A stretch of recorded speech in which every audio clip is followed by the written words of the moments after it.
qué momento podemos decir de un sistema político, esto es una democracia, y en qué momento podemos decir, esto dejó de ser una democracia? Correcto.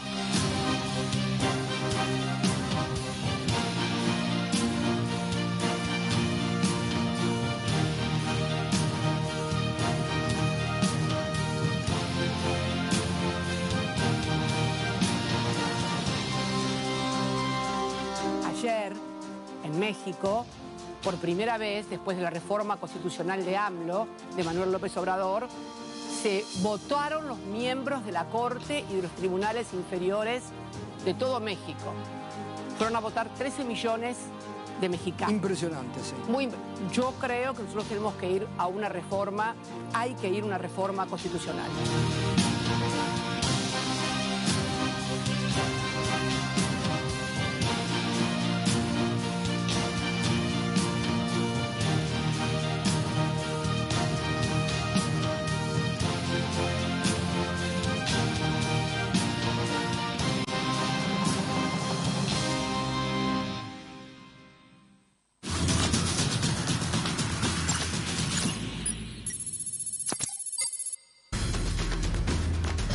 Y estamos para hablar de política argentina.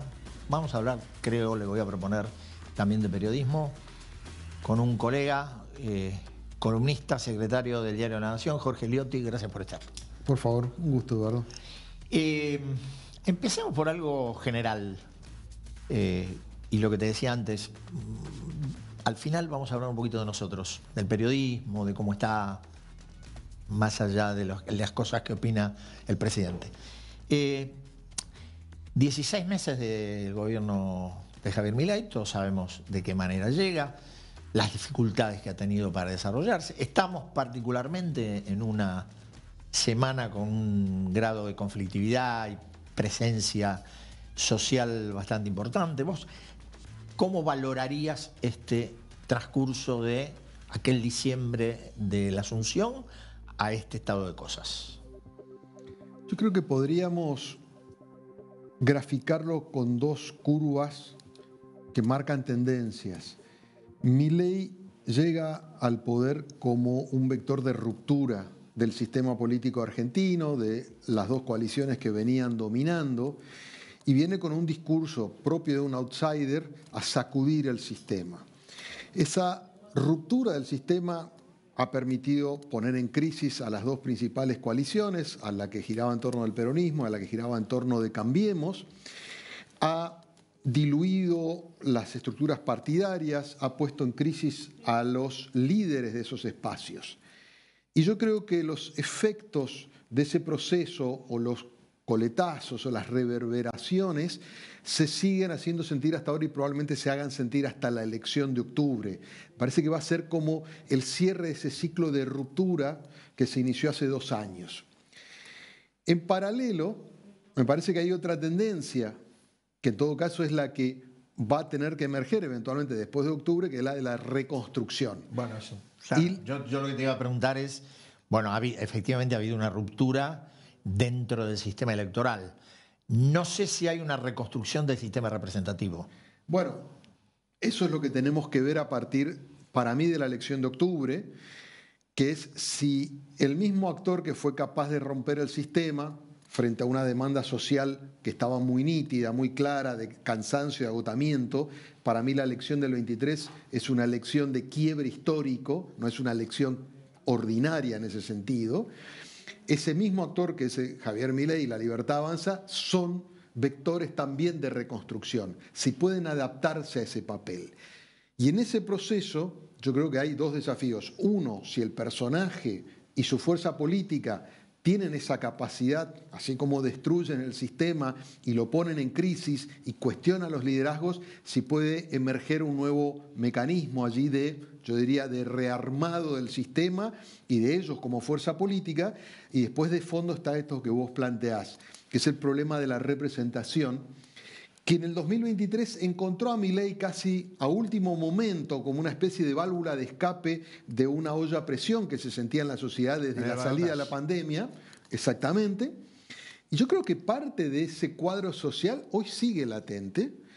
que está empezando a expresarse de que con Milei no termina de alcanzar, y yo creo que una primera manifestación lo estamos viendo en los niveles de ausentismo electoral en las elecciones provinciales, ¿no? Entonces, ahí hay un sector que está diciendo, yo sigo esperando una resolución más allá de lo electoral, es más profundo. En lo electoral esa gente puede terminar votando a uno a otro, pero de base hay un cuestionamiento al sistema que sigue muy latente. Bueno, eso, vos decías la elección o las elecciones, o está septiembre en Buenos Aires, octubre en la Nacional, vos decías que de ahí a lo mejor se puede sacar algo. Ahora, la impresión que uno tiene a priori es que puede haber una reconstrucción, igual va a ser una reconstrucción parcial, porque es una elección legislativa, es una elección de medio término. Es cierto que de pronto la Libertad Avanza puede crecer con la alianza con el PRO, lo puede terminar de absorber, pero esa representación va a quedar igual a mitad de camino, por lo menos hasta el recambio presidencial. Por eso, yo hablaba de reconstrucción después de octubre. Correcto. O sea, para mí la elección de octubre hasta ahí llega el periodo de destrucción. Vamos a ver coletazos de lo que se inició en el 23. En todo caso, en función del resultado de octubre, para mí va a empezar a haber movimientos hacia el 27, cuando se define la presidencial, sobre todo si gana Milei a nivel nacional, bueno, un reacomodamiento de piezas, ¿no? O sea, a ver cómo se reconstituye el sistema después de ese momento. Octubre, lo que estamos viendo hasta ahora es una fuerza nacional que la Libertad Avanza y oposiciones divididas y fragmentadas, producto de aquel coletazo del 23. Sí, a ver, pienso, no quiero decir que vaya a ser así, porque uno en los pronósticos erra más de lo que acierta, pero pienso que el proceso en el cual estamos ahora es un proceso de reformulación de coaliciones, porque Juntos por el Cambio no existe más, correcto, ni va a existir como la conocimos, porque la subsistencia del PRO está en dudas y porque dentro del peronismo yo no recuerdo ni siquiera la del 83 una crisis tan profunda como esta, donde el liderazgo sigue siendo de aquella persona, Cristina Fernández, que tiene todas las dificultades que tiene, que incluso puede tener trastornos judiciales en el camino hacia la elección, ¿no?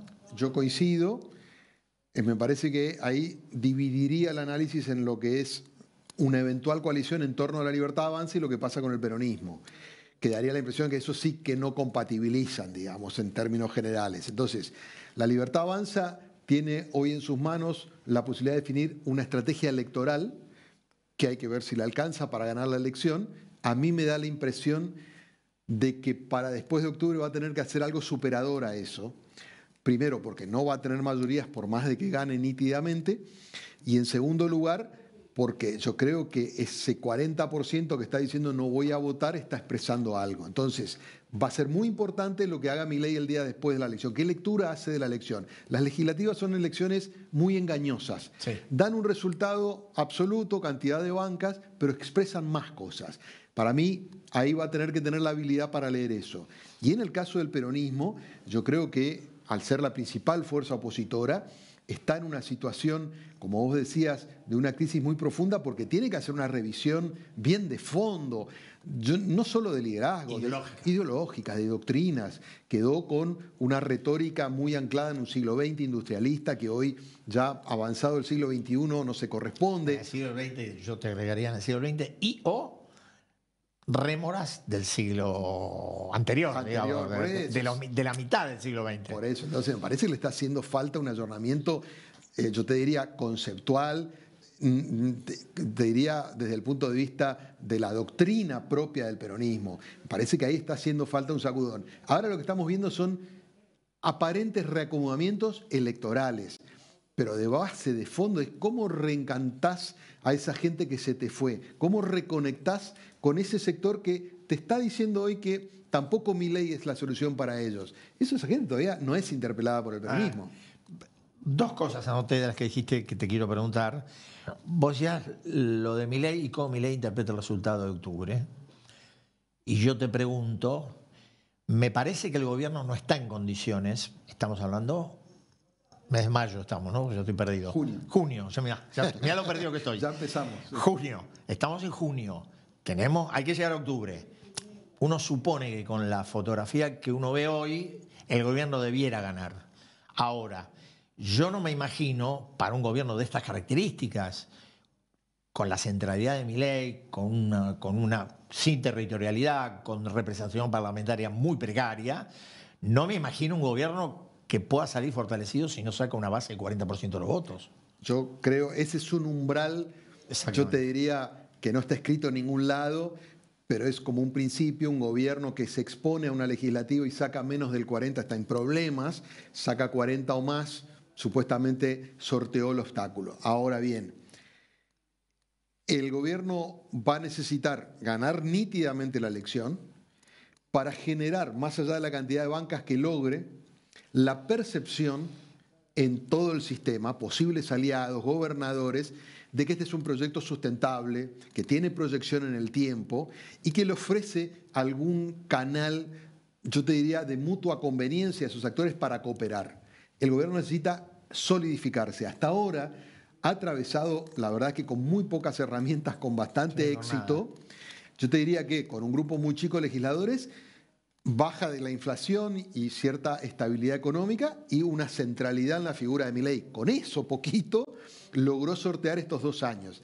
Yo creo que se le va a hacer muy complicado y mucho más si quiere ir a una agenda reformista como la que está prometiendo en la segunda etapa, va a necesitar más volumen, más estabilidad en sus alianzas, más solidez. Fíjate qué es lo que le están mandando los mercados, el Fondo Monetario, los gobiernos que tienen posibles inversiones, dicen, no, nosotros con las medidas de Milei estamos de acuerdo, creo que acompañamos, pero no nos termina de convencer si esto es sustentable o no. Entonces, Milei tiene que superar esa prueba en octubre. Correcto. Y el otro tema que mencionaste del PJ, que lo intercambiábamos, sobre esta falta de actualización ideológica. Y yo te pregunto, pues yo no lo encuentro, habiendo escuchado esta semana a la expresidenta en C5N, habiéndolo escuchado cuando se expone públicamente a Axel Kicillof, yo no encuentro no solamente liderazgo, sino alguien que hoy esté en condiciones o proponga reformular eso de lo que hablábamos, que el peronismo no sea, o el kirchnerismo no sea la marcha peronista, los eslogans, solamente los eslogans, la defensa de lo nuestro, el proteccionismo, digo, algo más que eso, ¿no? Bueno, es interesante lo que planteas, porque si mirás con una lupa muy fina, Kicillof y Cristina, a su manera, verbalizan o intuyen que tienen que cambiar algo. Kicillof pronunció la famosa frase el año pasado de una nueva canción. Que nunca no la cantó todavía. Que no la cantó y no se sabe bien qué quiere decir. Sí. Y Cristina empezó a esbozar una idea de que hay cosas que ya no van, el Estado presente ya no sirve si es tonto, que la sustitución de importaciones si genera parálisis tecnológica. O sea, empieza a intuir que algo tiene que decir. Pero yo creo que no tienen ni el instrumental, ni los actores, ni el ámbito. Acá hay un problema central. Sí. Gran parte de ese congelamiento doctrinario y del congelamiento de liderazgos es porque el kirchnerismo y Cristina en particular lo fue taponando durante mucho tiempo. Entonces siempre venían las soluciones electorales. Scioli fue la solución electoral en el 15, Alberto en el 19, Massa en el 23, una manera de ir llevándola. Bueno, yo creo que ese truco, ese juego tiene un límite y es el que están encontrando hoy, ¿no? Claro, y el otro elemento respecto a lo que vos decías, lo que uno se pregunta también es si además de lo que hay que tener, imaginación, adecuación al tiempo, si hay convicción sobre lo que se dice. No, porque esta es la gran... Porque Cristina muchas veces... Porque Cristina dice lo que vos decís, sí, y dice también que lo más conveniente es reformular el Poder Judicial con el voto popular, como hizo México. Exactamente. Luego decís, bueno... ¿Dónde estamos parados? Por eso. Yo creo que no van... Es difícil identificar que la propia Cristina pueda ser un vector de renovación y de cambio de interno. Kicillof me parece que pudo haber sido, desde mi punto de vista, tiene una mirada económica que es muy anticuada y que, más allá de eso, parece que repite algunos hits que ya no le han funcionado.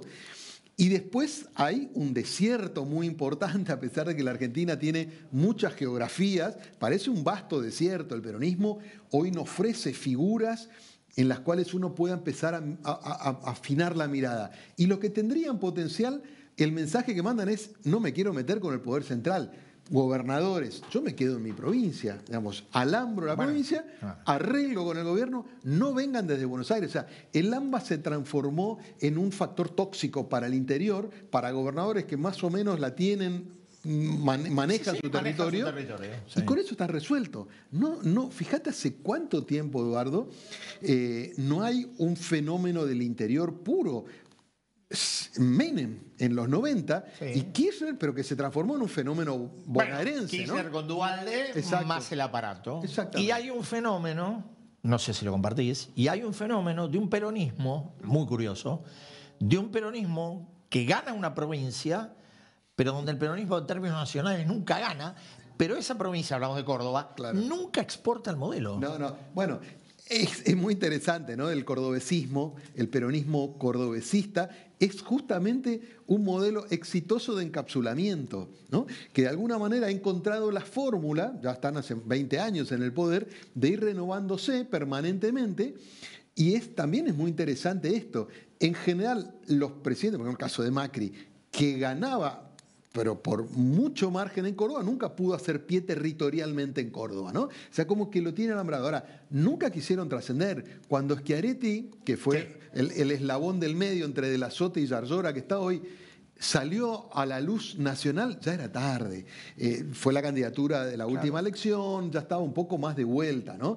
Como que no hay una convicción, es tanta, yo te diría, la particularidad de Córdoba. Ellos están muy contentos con el modelo de Córdoba. Y te acordás que en el famoso debate Schiaretti todo el tiempo hablaba de Córdoba y todo el mundo le decía, bueno, pero hay que hablar del país, ¿no? Bueno, Córdoba no ha logrado exportar ese modelo y yo creo que es parte de ese fenómeno, sí. Decime, antes de que hablemos nosotros del periodismo, ¿qué perfil le ves a Milei? ¿Más cerca de un autócrata o más cerca de un demócrata liberal? Y en cualquiera de las dos figuras, ¿vos crees que en su cabeza o en la cabeza de sus asesores está la democracia tradicional que uno conoce? Mira, yo creo que ellos tienen, digamos, ellos, los libertarios, y particularmente los que están cerca del gobierno, tienen una idea en la cabeza que es muy disruptiva, que es un sistema democrático, yo te diría, muy sui generis, con particularidades muy especiales. Yo creo que parte de eso intentaron impulsar al principio con digamos, la primera versión de la ley ómnibus y algunas cosas que le sacaron. Sí. Ahí había, yo te diría, un replanteo hasta constitucional de la matriz natural de la Argentina. Eso obviamente encontró los límites propios del poder acotado que tenía. Entonces lo que nosotros estamos viendo hasta ahora, a pesar de los exabruptos y ese personaje de León, del presidente, es un Milei herbívoro, es un Milei con un poder recortado porque el Congreso lo limita, porque la justicia no le banca algunos decretos. Con más poder podría ser más riesgoso. Yo creo que con más poder es un fenómeno que hasta ahora no observamos y que para mí me genera varias dudas. Sí.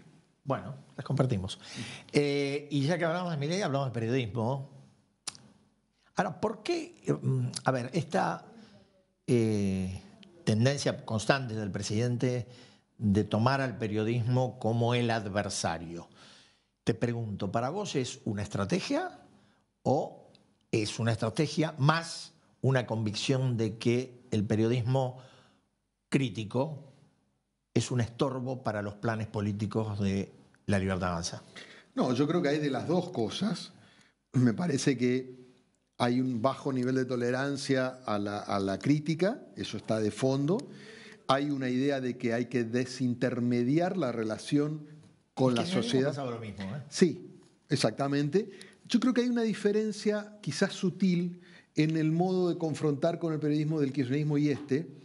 Yo creo que el kirchnerismo introducía la lógica de la pelea contra las corporaciones. Es cierto. Era parte de una tríada que era justicia, medios y campo. Y fíjate que en esa época básicamente cuestionaba a los grupos económicos, ¿no? Y esa era la mirada. Después en algunos casos hubo contra periodistas puntuales, pero la mirada de Cristina particularmente era corporativa.